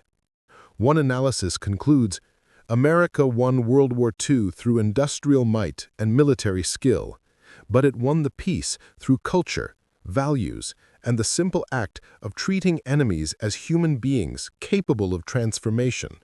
The prisoners of war camps became inadvertent universities in democracy. Hollywood became an unwitting professor, and the students who graduated from those strange schools rebuilt Germany in the image of what they'd learned. This is soft power's greatest triumph. In Hollywood, this history is largely forgotten. The studios that produced the films shown to prisoners of war never knew the impact of their work. They made entertainment for American audiences. That the same entertainment transformed German prisoners was an accident, a side effect of cultural power so strong it reshaped enemies without trying. Modern Hollywood executives, focused on profit and spectacle, rarely consider that their products still serve strategic purposes, still export American values, still influence global culture in ways that transcend art and entertainment. But in German universities, the story is taught. In American studies departments, students analyze how Hollywood cinema promotes certain values: individualism, democracy, freedom, prosperity, equality. They read the memoirs of prisoners of war transformed by these films. They watch the classic movies that changed minds. And they understand that cultural influence, wielded well, can be as powerful as any army. The broader lesson extends beyond Germany. After WWII, America used similar techniques worldwide: cultural exchange programs, libraries, films, music, literature. The tools of soft power deployed strategically to win hearts and minds. The success in German POW camps provided a template that influenced Cold War strategy, public diplomacy, and cultural outreach for decades. Marshall Plan aid rebuilt infrastructure. NATO provided security, but American culture, flowing freely and voluntarily consumed, helped ensure that Western values took root in former enemy nations. Japan, like Germany, was transformed partly through exposure to American culture. Later, during the Cold War, American films, music, and literature behind the Iron Curtain helped undermine communist ideology. The pattern repeated. Culture can change minds where force cannot. In a Frankfurt classroom in 2023, a teacher shows Casablanca to high school students studying WWII. Most have seen it before on streaming services, but they watch again, now with historical context. Afterward, the teacher explains that this film was shown to their great-grandfathers in American prisoners of war camps. Think about that, she says. Your ancestors watched this as prisoners. They saw Nazis as villains. They saw Americans as heroes. They saw a message about fighting for what is right, even at personal cost. That movie, and hundreds like it, helped change how Germans thought about democracy, freedom, and human dignity. Those changed beliefs helped create the Germany you live in now. A student raises his hand. So America defeated Germany with movies. The teacher smiles. Not alone, but yes, partly. Military force ended the war. American culture helped win the peace. Remember that. Culture matters. Art matters. The stories we tell shape who we become. The bell rings. Students file out, chatting about weekend plans.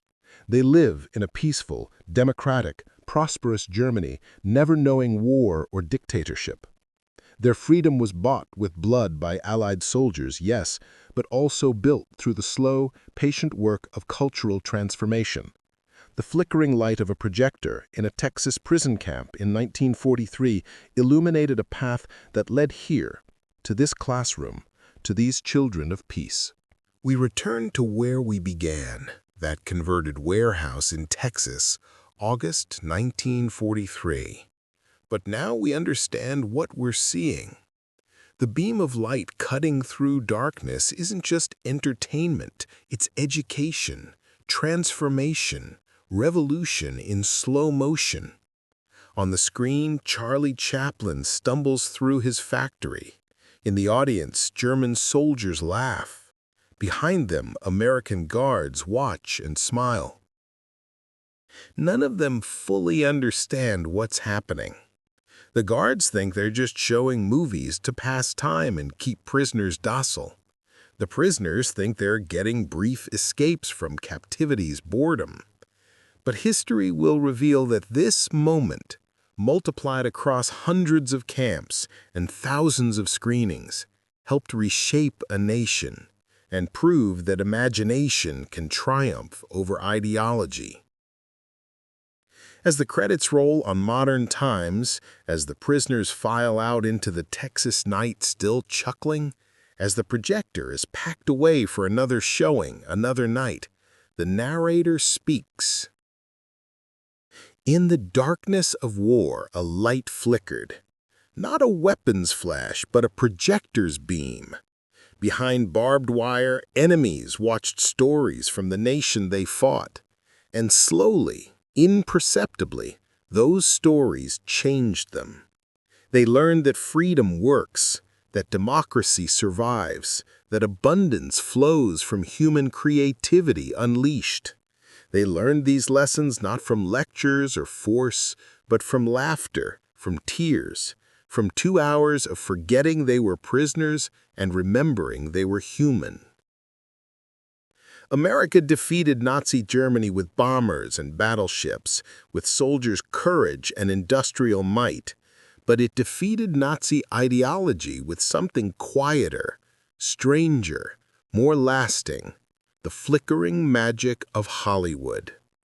The machine gun cruiser earned its name through firepower. The American prisoner of war camps earned victory through soft power, proving that sometimes the most powerful weapon is simply showing enemies there's a better way to live. The German soldiers who watched movies in American camps returned home with more than memories. They carried back seeds of democracy, cultural knowledge, and an understanding that their old beliefs were lies. They planted those seeds in the ruins, watered them with hope, and grew a different Germany. The harvest of that planting is still being reaped today. War is destruction. Culture is creation. In the story of German prisoners of war and Hollywood films, we see both forces at work. Destruction necessary to end evil, creation necessary to build something better. America understood, whether consciously or accidentally, that winning the peace required more than winning the war. It required winning minds, hearts, and imaginations. So the next time you watch a movie, remember, you're not just being entertained, you're absorbing values, learning ways of seeing the world, consuming culture that shapes who you are and who you might become. In a Texas prison camp 80 years ago, German soldiers learned this lesson. The movies they watched for fun transformed them, against their will, their knowledge, their expectations. They expected cruelty and found kindness. They expected propaganda and found art. They expected to remain enemies and discovered their common humanity. This is soft power's greatest triumph, the enemy who cannot stay your enemy once you've shown him who you truly are. The German POWs couldn't believe America let them watch movies in camps. But in those unbelievable screenings, belief itself was transformed. And from that transformation, a better world emerged. The projector has long since stopped clicking. The screens have long since gone dark. The prisoners and guards have long since died. But the magic remains. Culture still crosses borders, still changes minds, still plants seeds that grow into forests. In the flickering light of a long-ago screening, we see proof that imagination defeats ideology, that kindness conquers hatred, and that sometimes the greatest victories are won not with weapons, but with wonder. They called it prison camp, but for many German soldiers, it was the first time they'd ever been truly free.